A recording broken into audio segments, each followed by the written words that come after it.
struggling to find happiness in your life? Are you struggling to let go of things you cannot control?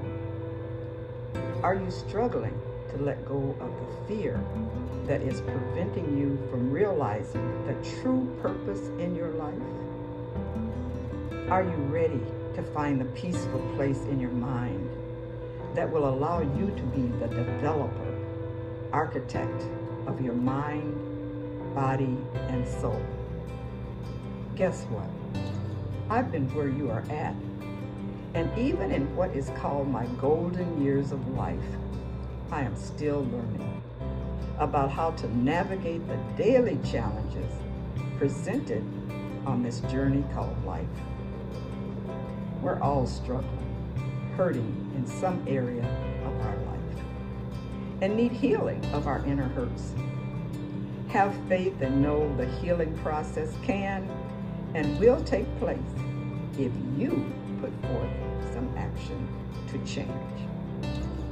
I have developed a training program and curriculum model that will provide a path to follow to provide the beginning steps in the healing process.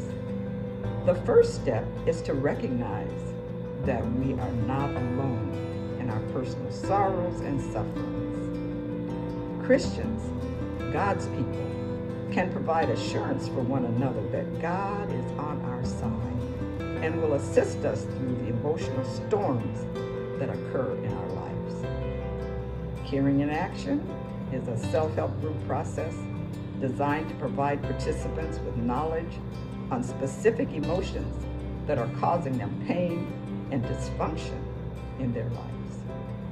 The sessions in Caring in Action are designed to assist participants in gaining understanding of how to cope with harmful emotions and behaviors which prevent them from moving forward in their lives.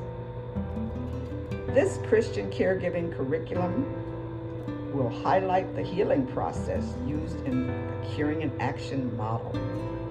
Emotional healing is accomplished through small groups which provide education and support for participants in identifying areas of concern.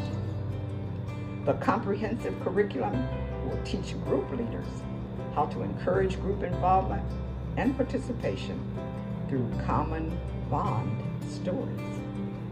These stories and discussion starters will show participants how to support and help one another address emotional challenges while demonstrating a comprehensive reminder of God's caring and love for us all.